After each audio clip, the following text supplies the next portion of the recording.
Film dimulai dengan menampilkan seorang gadis bernama Akasha. Ayahnya merupakan seorang pelukis. Namun ia harus meninggalkan Akasha karena berkarir di luar negeri. Dari kejauhan, Akasha pun melihat pemandangan pantai dari halaman rumahnya. Namun di sana ada penampakan yang mengganggunya, yaitu penampakan seorang kang kebun yang membuatnya jadi bete dan kemudian masuk kembali ke dalam rumahnya. Nama kang kebun itu adalah Fujura. Fujura yang tahu kalau Akasha ini nggak suka dengannya pun akhirnya terobsesi bahwa suatu hari nanti ia akan menjadi miliknya. Di sisi lain, kita pun diperlihatkan seorang wanita bernama Kaori yang sedang berjalan. Lantas tiba-tiba sebuah mobil melaju kencang dan hal itu membuat debu di jalanan berterbangan.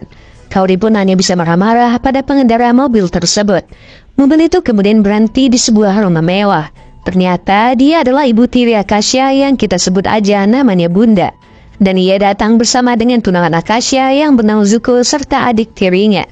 Akasha yang mengetahui hal itu pun langsung bergegas menghampiri mereka. Fujura yang lagi nganggur ini pun diperintahkan untuk membawa barang-barang mereka dan menaruhnya di kamar mereka masing-masing dengan tatapan yang rada mencurigakan. Lantas tiba-tiba Ryoko adik tirinya Akasha berteriak pada ibunya dan ternyata masalahnya adalah keringat Fujura yang mengotori tas miliknya. Melihat hal itu, Bunda pun berinisiatif untuk mencari player lain. Namun di sini Akasha berkata bahwa sejak dulu orang tua Fujura lah yang bekerja di sini. Sangat sulit mencari orang yang bisa dipercaya mengurus rumah mereka. Dan akhirnya Fujura pun gak jadi diganti. Fujura ini juga baru masuk sekitar semingguan. Zuko dan Akasha kemudian masuk ke kamarnya. Mereka pun ngobrol sejenak dan Zuko mengajaknya untuk melaksanakan pertandingan futsal. Namun di sini Akasha menolaknya entah karena apa. Sementara itu, Kaori nampak baru aja tiba di rumah Akasha. Ia pun melihat sekeliling dan turun ke pantai. Di sana, ia pun bertemu dengan Fujura yang mana ternyata ia merupakan kekasih dari Fujura. Di tempat itu juga, Fujura pun langsung menjebak Kaori dengan sangat bersemangat. Lantas pada sore harinya, Zuko mengemudikan kapal miliknya dan mengajak Akasha untuk nyari angin di lautan. Dia memandangi Akasha yang sangat dicintainya itu. Matahari kemudian terbenam dan mereka berdiri di ujung kapal. Dan mereka membicarakan tentang pertunangan mereka. Setelah itu, Zuko pun mulai melancarkan aksinya. Namun baru aja nyedot dikit, tiba-tiba aja ada kembang api dan Akasha lebih tertarik melihat kembang api tersebut. Lantas keesokan harinya, ketika Akasha melihat keberadaan Fujura, ia pun mengatakan untuk menggunakan parfum dan pakaian yang lebih baik. Namun Fujura justru berkata bahwa ia akan lebih berkeringat ketika menggunakan baju lengan panjang. Akasha lantas memerintahkannya untuk memberikan Zuko minuman. Fujura pun mengambil segelas jus dan memberikannya pada Zuko. Namun bodohnya, Fujura ini justru menumpahkan jus tersebut di atas lembar kerja milik Zuko. Fujura pun refleks mengelapnya dengan handuk bekas keringat yang dimilikinya. Bau semerbak itu pun muncul dan membuat Zuko benar-benar kesal padanya. Dan hal tersebut pun juga disaksikan oleh Akasha. Suatu hari terlihat Fujura yang baru balik berbelanja untuk kebutuhan pesta pertunangan nanti malam. Namun bukannya langsung pulang ke rumah bosnya, Fujura memilih mampir sebentar ke rumah Kaori. Melihat Fujura, Kaori pun benar-benar kegirangan. Fujura yang punya batang super dibo ini pun langsung diajak masuk dan mereka langsung melaksanakan pertandingan futsal. Di sisi lain terlihat Akasha yang sedang melukis dirinya sendiri. Bakat ayahnya ternyata ada juga pada Akasha. Pantas, Zuko pun datang dan ia nampak sudah mulai gelisah karena dia belum juga mengeluarkan benih-benihnya cuy. Terlebih lagi Akasha ini sangat cuek dengannya dan hanya fokus dengan dunianya sendiri. Akasha mendengarnya pun langsung protes dan bilang kalau ia sedang melukis dan akan menjualnya guna mendapatkan uang demi bertahan hidup. Namun ternyata selama ini lukisan Akasha ini dibeli oleh ayahnya Zuko. Dan Akasha nggak pernah mengetahui hal tersebut. Zuko pun akhirnya mengucapkan kegalauannya pada Akasha dan ia kemudian pergi dari sana. Sore harinya terlihat Fujura yang tengah menyiapkan meja untuk pesta makan malam nanti. Ryoko kemudian mendekati Fujura dan berbincang sejenak sekaligus menasihatinya untuk menggunakan dua wangian. Namun nampaknya Fujura ini malah ngeyel dan kemudian meminta Ryoko untuk menjauh darinya. Pada malam harinya, pesta berjalan dengan lancar. Semua minuman lezat ada di sana. Si Bunda kemudian naik panggung dan mengucapkan terima kasih atas kedatangan para hadirin. Lantas setelah itu, terlihat Ryoko yang tengah bersama dengan Zuko dan memberinya sebuah minuman. Melihat perhatian tersebut, Zuko pun terus ngegombalin Ryoko. Dan hal itu membuat Ryoko jadi tersipu malu. Di sisi lain, Akasha sedang menikmati angin laut. Lalu saat dia bersiap untuk kembali ke pesta, ia justru melihat lampu merah yang rada aneh. Akhirnya karena penasaran, Akasha pun mendatanginya dan hanya melihat sebuah lilin. Akasha lalu menyalakan lampu untuk memeriksanya kembali. Ternyata itu adalah kamar tidur Fujura. Dia pun menemukan sebuah foto dirinya yang terpajang di sana. Akasha benar-benar terharu melihatnya. Lantas tiba-tiba Fujura ini datang. Akasha pun bertanya tentang gambar dirinya.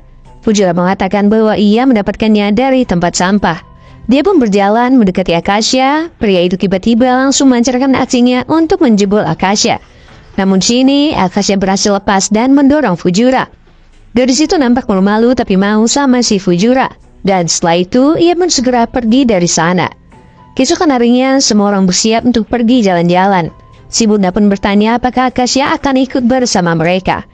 Namun di sini Akasha bilang kalau dia ingin menyelesaikan lukisannya dulu. Ketika mereka berangkat, tiba-tiba turun hujan yang cukup deras. Ketika itu Akasha sedang sibuk menyelesaikan lukisannya.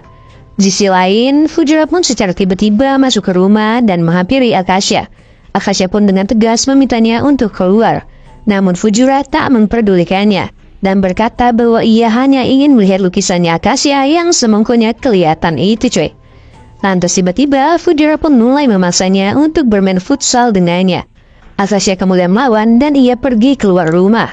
Di tengah hujan yang cukup deras, Fujura pantang menyerah. Ia pun mengejarnya dan berhasil ditangkapnya. Di tengah tapan hujan, Fujura pun akhirnya berhasil menjebol gawang Akasha dengan begitu gaspol cuy. Lantas setelah beres, Fujura pun menyadari kalau Akasha ternyata masih benar-benar tersegel. Setelah itu, Akasha menghubungi polisi. Namun ketika diangkat, ia justru tak mengatakan apapun. Lantas si bunda pun akhirnya pulang. Bunda pun menyadari kalau Akasha terlihat begitu pucat. Namun di sini Akasha bilang kalau dia lagi enggak kenapa-napa. Sementara itu, dari luar pintu, Fujura pun mendengar percakapan mereka dan menyadari kalau Akasha tak menceritakan kejadian itu pada siapapun. Dari sinilah Fujura pun berpikir kalau Akasha memang sengaja enggak melaporkannya biar bisa begituan terus.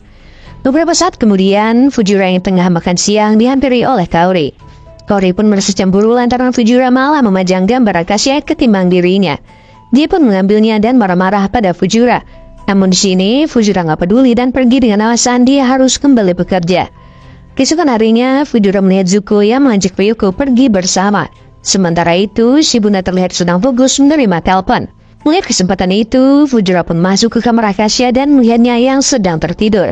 Fujura pun langsung kembali menjebol Akasha untuk kedua kalinya, sembari mengatakan kalau Zuko sedang pergi dengan Ryoko. Di sisi lain, Zuko ternyata lagi asik di atas kapal dengan Ryoko. Ia bahkan berjanji akan membatalkan pernikahannya dengan Akasha demi si Ryoko. Dan setelah mengatakan hal itu, Zuko pun langsung mendapatkan kesempatan untuk menjebol gawangnya.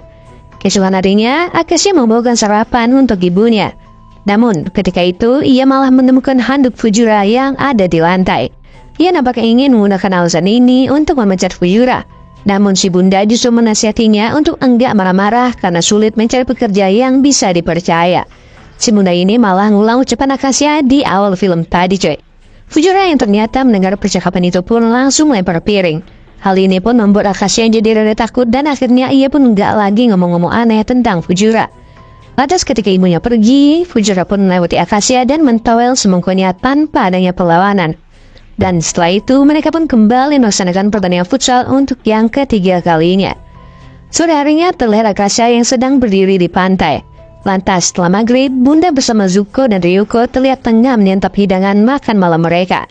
Ibunya pun bilang kenapa Akasha tak ikut makan bersama. Namun Zuko justru mengatakan bahwa akan lebih baik jika ia tak berada di sini. Mereka pun akhirnya makan malam tanpa kehadiran Akasha. Zuko juga menceritakan bahwa ia akan membatalkan pernikahannya dengan Akasha dan beralih pada Ryoko. Lantas setelah itu, Fujura pun melihat Akasha dari kejauhan. Rupanya Akasha telah mengetahui kalau ibunya itu sengaja menginap di rumah mereka untuk memisahkan Zuko dan Akasha sekaligus menyerahkannya dengan Ryoko. Karena si Zuko ini anak juragan tambang cuy. Pada akhirnya, Akasha pun tertawa melihat kepalsuan itu. Dan pada keesokan paginya, mereka bertiga pun diusir dari rumah itu. Sementara mereka pamit undur diri, di sisi lain, terlihat Akasha yang ternyata sedang menerima asupan dari rudal milik Fujura, yang sekarang udah dibeliin parfum mahal coy dan tamat. Begitu lalu cerita dari film ini. Like channel kalian like video ini, jangan lupa subscribe, menyalakan notifikasinya. Semoga teman-teman suka ya sama alur ceritanya. Makasih banyak udah nonton dan sampai jumpa di alur cerita berikutnya.